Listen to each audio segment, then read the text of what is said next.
Look across any major manufacturing floor, and you will immediately see rows upon rows of steel cylinders driving the machinery. These AC induction motors are the muscle of modern industry. From the outside, they look like basic mechanical housings, but inside, they operate on a highly precise manipulation of physics. The stationary housing of the motor is called the stator. It consists of a silicon steel core packed with tightly coiled copper wire. These windings are intentionally arranged in overlapping circuits to carry 3 separate phases of alternating current. The 120-degree physical offset of these windings, combined with the timing of the 3-phase AC cycle, creates a net magnetic field that rotates through the empty space inside the stator at a constant magnitude. This visualization shows how that field moves. We can calculate its exact rotational speed, known as synchronous speed, or N sub s. The equation is 120 times the electrical grid frequency divided by the number of magnetic poles wound into the stator. The entire purpose of the stator is to create this invisible, rotating prime mover. It is a magnetic vortex spinning at a precise speed, waiting to transfer energy without a single point of physical contact. To harness that spinning field, we insert a rotor, most commonly a solid metallic cylinder called a squirrel cage. Notice that there are absolutely no wires, brushes, or direct electrical connections bridging this physical rotor to the power source. Power transfers across the air gap entirely through induction. According to Faraday's law, when the magnetic flux lines from the stator sweep across the stationary metal bars of the rotor, the relative motion between them induces an electromotive force, a voltage inside the rotor. Because the rotor bars form a closed loop, that voltage drives a current. Lenz's law dictates that this induced current will generate its own magnetic field to oppose the change that created it. To stop the magnetic flux lines from sweeping across it, the rotor begins to spin in the exact same direction as the stator's field, desperately trying to catch up. This creates a physical paradox. If the rotor were ever to actually reach the synchronous speed of the stator field, the relative motion between the two would drop to 0. The magnetic lines would no longer cut across the metal bars. Induction would cease, and the torque driving the shaft would vanish. This diagram illustrates the required gap between the stator field's velocity and the rotor's actual speed. We quantify this gap as slip. The equation defines slip as a ratio, synchronous speed minus actual rotor speed divided by synchronous speed. The induction machine must slip to function. Its ability to output mechanical power is entirely dependent on its failure to achieve perfect synchrony with the magnetic field driving it. To design industrial systems, engineers need to optimize a motor's efficiency and torque. That requires calculating internal power losses. But you cannot attach physical sensors to a spinning rotor that has no electrical connections. The solution is to translate the physical machine into a stationary electrical circuit model, known as the stator-referred equivalent circuit. Values for this model are derived entirely from data collected during static, no-load, and blocked rotor tests. Here is the stator equivalent circuit: resistance R1, reactance X1, and the core's magnetic branch. Adding the rotor branch adds a hurdle. Rotor frequency changes with slip. We solve this by splitting rotor resistance, 1 part for thermal losses, and a variable resistor, R2' times 1 minus slip over slip, representing the mechanical load. This abstraction allows us to calculate physical mechanical work purely as electrical heat dissipation within a stationary mathematical model. With the equivalent circuit established, we can trace exactly how the electrical input power degrades as it travels through the machine to become mechanical force. This flow diagram maps energy transfer. Electrical power enters left. Stator copper and iron losses bleed energy downward. The surviving energy crosses the magnetic void as air gap power. In the rotor, copper losses, calculated by multiplying slip by air gap power, bleed off heat. The remaining flow is converted mechanical power, representing rotational energy driving the load. From here, calculating the physical rotational force is straightforward. We divide the air gap power by the synchronous angular velocity of the magnetic field to find the induced torque.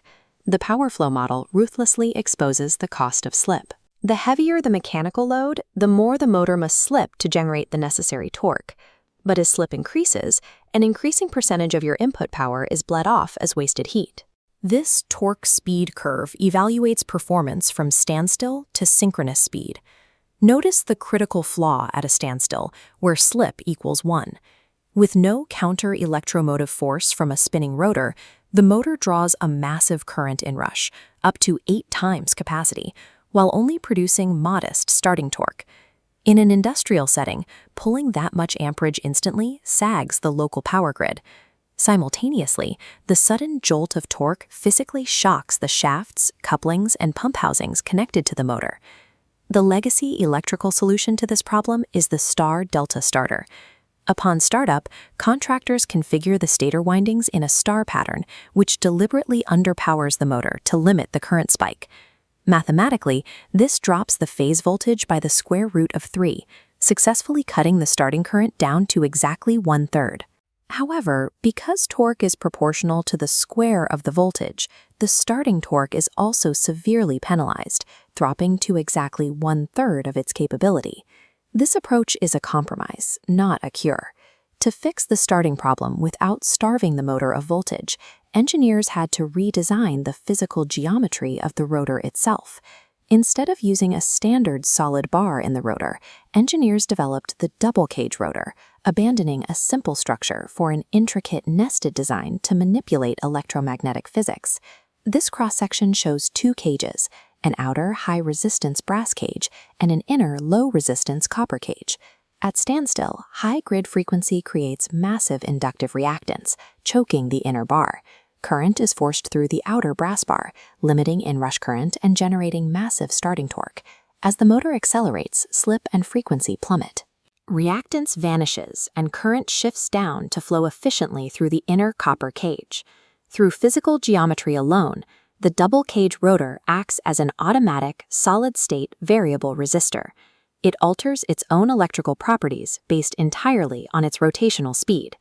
Industrial facilities rely on 3-phase power, but residential and commercial applications often only have access to a single-phase alternating current. This introduces a severe operational constraint. A single-phase AC source doesn't naturally create a rotating magnetic field. It creates a pulsing one. According to the double revolving field theory modeled here, a single pulsing magnetic vector is mathematically identical to 2 separate magnetic fields rotating at the same speed, but in exactly opposite directions.